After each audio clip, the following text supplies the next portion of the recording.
வணக்கம் நண்பர்களே. ஊழல் செய்தவர் அவரவர்களுக்கு தெரியும். நாங்கள் ஊழல் செய்திருக்கிறோம் என்று. நாட்டை விட்டு சில அரசியல்வாதிகள் தப்பிச் செல்ல முயற்சி செய்கின்றார்கள். ஒவ்வொருவருக்கும் தெரியும் தாங்கள் எவ்வளவு ஊழல் செய்திருக்கிறோம் என்று.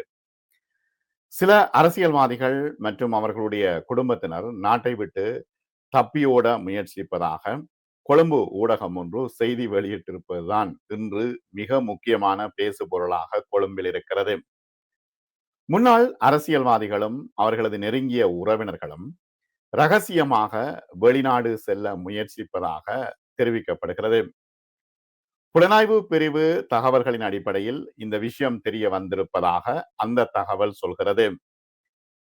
இந்த வெளிநாடு தப்பிச் செல்கின்ற அரசியல்வாதிகளை தடுத்து நிறுத்தும் நோக்கில் பாதுகாப்பு தரப்பினருக்கு தற்பொழுது விசேட அறிவுறுத்தல்களும் வழங்கப்பட்டிருக்கின்றன.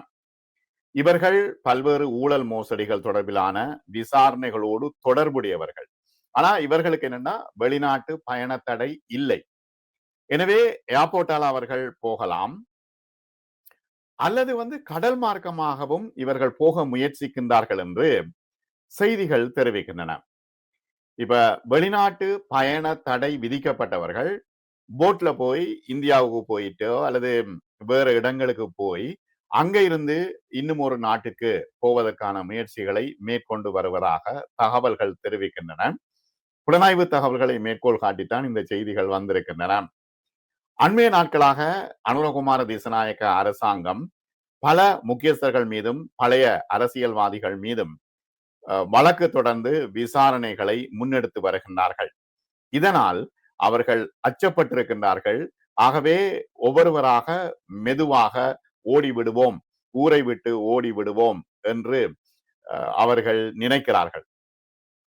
தற்போதைய அரசாங்கம் பெரிதா எதையுமே செய்யவில்லை என்று சொல்கின்றார்கள். ஆனால் 76 ஆண்டுகளில் அவர்களால் செய்ய முடியாத பல பணிகளை எமது அரசாங்கம் செய்துள்ளது என்று அனுரகுமார திசாநாயக்க அரசாங்கம் சொல்கிறது. பிரதியமைச்சர் டிபி சரத் தெரிவித்திருக்கின்றார். கடந்த ஆட்சியாளர்கள் பொதுமக்களுக்கு மிகப்பெரிய கொடுமைகளை இழைத்திருக்கின்றார்கள். மக்கள் எங்களுக்கு வழங்கிய வாக்குறுதியை நாங்கள் நிறைவேற்றி இருக்கிறோம். எதிர்கட்சிகள் எங்களை விமர்சித்தாலும் நாங்கள் எங்களுடைய பொறுப்புகளை நிறைவேற்றியே தீர்வோம் என்று அனுர அரசாங்கம் சொல்கிறது. எந்த வகையிலும் அரசியல் ரீதியாக நீதித்துறையிலே நாங்கள் தலையிடுவதில்லை. சட்டம் அதன் கடமையை செய்து கொண்டிருக்கிறது. சட்டம் அதன் கடமையை செய்யும் என்று அனுர அரசாங்கம் குறிப்பிடுகிறது.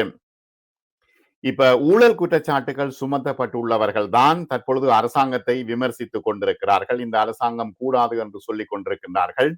ஆகவே அதை பற்றி எங்களுக்கு பிரச்சனை இல்லை. ஊழல்வாதிகள் தண்டிக்கப்பட வேண்டும் என்று மக்கள் எதிர்பார்த்தார்கள். அந்த எதிர்பார்ப்பு தற்பொழுது நிறைவேற்றப்பட்டு கொண்டிருக்கிறது என்று பிரதியமைச்சர் குறிப்பிட்டிருக்கின்றார்.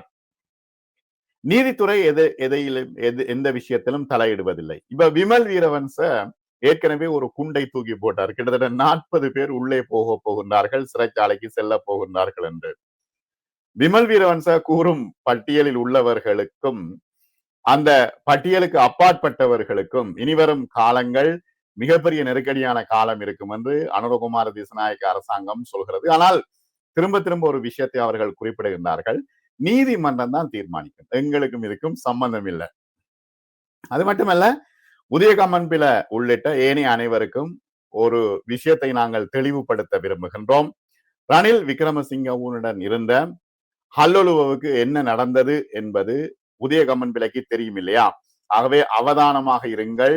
இந்த பிரஸ் கான்பரன்ஸ் எல்லாம் வைத்து கலகலப்பை ஏற்படுத்துவதில் எந்த விதமான பிரயோசனமும் இல்லை என்று அனுரகுமார திசாநாயக்க அரசாங்கம் சொல்லி இருக்கிறது. இறுதியில் இனம் தெரியாத நபர்கள் துப்பாக்கி பிரயோகம் மேற்கொள்ளப்பட்டதாக கூறி நாடகம் ஒன்றும் அரங்கேற்றப்பட்டது. ஹல்லொலுவுடைய பிரச்சனையை இவ்வாறு தெரிவித்திருக்கின்றார்கள். வார்த்தை விளையாட்டுகளால் ரணில் விக்ரமசிங்கவும் விசாரணையை எதிர்கொண்டிருக்கிறார். எனவே ஒவ்வொருவரும் அவதானமாக வார்த்தைகளை வெளியிட வேண்டும் என்று குறிப்பிட்டிருக்கின்றார்கள் அனுர அரசாங்கத்தினர். எனவே பழைய அரசாங்கங்களை போல இந்த அரசாங்கத்துடன் விளையாட வேண்டாம் என்று உதயகம்மன் பிளவுக்கு எச்சரிக்கை விடுக்கப்பட்டிருக்கிறது. ஆகவே முக்கியமாக ஒரு விஷயம், இந்த அனுரகுமார திசாநாயக்க அரசாங்கம் எவ்வாறாவது ஊழல்வாதிகளை பிடித்து உள்ளே போடுவதற்கான முயற்சிகளை மேற்கொண்டு வருவது முன்னாள் அரசியல்வாதிகளுக்கு வயிற்றில் புலியை கரைத்திருக்கிறது. பிரதியமைச்சர் டி பி சரத் தெரிவிக்கும் பொழுது முக்கியமான ஒரு விஷயத்தை குறிப்பிட்டார். கம்மன்பில தொடர்பில் சட்டத்தரணி ஒருவர் குற்றப்புலனாய்வு திணைக்களத்தில் முறைப்பாடு அளித்திருக்கின்றார். ஆகவே உதய கம்மன்பில அவதானமாக இருக்க வேண்டும். இது அரசியல் பழிவாங்கல் அல்ல. நாங்கள் சரியான முறையில் நீதிமன்றத்தின் ஊடாகத்தான் எல்லா விஷயத்தையும் செய்து கொண்டிருக்கிறோம். உதய கம்மன்பிலவும் சிஐடியில் முறைப்பாடு அளித்தால் உரிய நடவடிக்கை எடுக்கப்படும். அனுரகுமார திசாநாயக்க அரசாங்கமும் ஊழல் செய்தென்று உதயகம்மன்பில குறிப்பிட்டிருந்தார். ஆகவே நீங்களும் முறைப்பாடு அளியுங்கோ, அதுக்கும் சரியான முறையில விசாரணைகள் நடைபெறும். அதுல எந்த விதமான மாற்று கருத்தும் இல்லை. ஆகவே இந்த விடயங்கள் தொடர்பாகத்தான் இன்று முழுமையாக இலங்கையினுடைய பத்திரிகைகள் பேசி வருகின்றன. இலங்கையிலே ஊழல் இல்லாத ஒரு ஆட்சி நடைபெற வேண்டும். ஆகவே இப்பொழுது நாங்கள் பார்க்கின்றோம், கொழும்பிலே துப்பாக்கிச்சூட்டு சம்பவங்கள் சற்று குறைந்திருப்பதாக தெரிகிறது. அது மட்டுமல்ல, இந்த துப்பாக்கிச்சூட்டு சம்பவங்களோடு சம்பந்தப்பட்டவர்கள் உடனடியாக கைது செய்யப்படுகின்றார்கள். அது மட்டுமல்ல, போதைப் பொருட்களோடு 467 பேர் கைது செய்யப்பட்டிருக்கின்றார்கள். நாடளாவிய ரீதியில் வெள்ளிக்கிழமை போலீசாரால் மேற்கொள்ளப்பட்ட விசேட சுற்றி வளைப்பு நடவடிக்கையின் பொழுது போதைப் பொருட்களுடன் 467 பேர் கைது செய்யப்பட்டுள்ளதாக போலீஸ் ஊடக பிரிவு தெரிவிக்கிறது. எனவே இந்த பக்கமும் அவர்கள் கவனம் செலுத்தி இருக்கின்றார்கள். போதை வஸ்து விநியோகம் தொடர்பாக உள்ளவர்களையும் கைது செய்வதற்கான முயற்சிகள் தற்பொழுது நடைபெற்று வருகின்றன. ஹெரோயினோடு 148 பேரும், ஐஸ் போதைப் பொருளோடு 155 பேரும், கஞ்சாவோடு 144 பேரும், கஞ்சா செடிகளோடு 3 பேரும், போதை மாத்திரைகளுடன் 17 பேரும் கைது செய்யப்பட்டிருக்கின்றார்கள். இந்த விசேட சுற்றி வளைப்பு நடவடிக்கையின் பொழுது 195 கிராம் 79 மில்லிகிராம் ஹெரோயின் போதைப் பொருள் கைப்பற்றப்பட்டிருக்கிறது என்று போலீஸ் ஊடக பேச்சாளர் சொல்கின்றார். அது மட்டுமல்ல, 17,388 கஞ்சா செடிகள் வைத்திருந்தவர்களும் கைது செய்யப்பட்டிருக்கிறார்கள். அது என்னன்னா, அது நட்டு அதை வளர்த்த வச்சு காய வச்சு கசக்கி அதுல இருந்து எடுக்கிறவர்களும் இருக்கின்றார்கள், போதையை குடிப்பவர்களும் இருக்கின்றார்கள். ஆகவே போதை மாத்திரை மற்றும் இந்த போதைப் பொருள் பாவனையாளர்களும் தற்பொழுது கைது செய்யப்பட்டுக் கொண்டிருக்கிறார்கள். எனவே இங்கே முக்கியமான விஷயம் என்ன?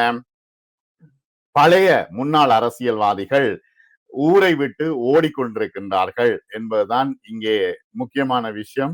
ஆகவே நாட்டை விட்டு தப்பி செல்ல முயற்சிக்கும் அரசியல்வாதிகளை சுற்றி வளைத்து அவர்களை கைது செய்து அவர்கள் ஊழல் சம்பவத்தில் ஈடுபட்டிருந்தால் அவர்களுக்கு தெரியும் தானே, இருந்தால் அவர்களுக்கான தண்டனை வழங்கப்படும் என்று அனுரகுமார திசாநாயக்க அரசாங்கம் சொல்லியிருக்கிறது. பொறுத்திருந்து பார்ப்போம். நாளை மறுதினம் இன்னும் மேலும் பல தகவல்கள் வரும். நன்றி. மற்றும் ஒரு காணொளியில் சந்திப்போம்.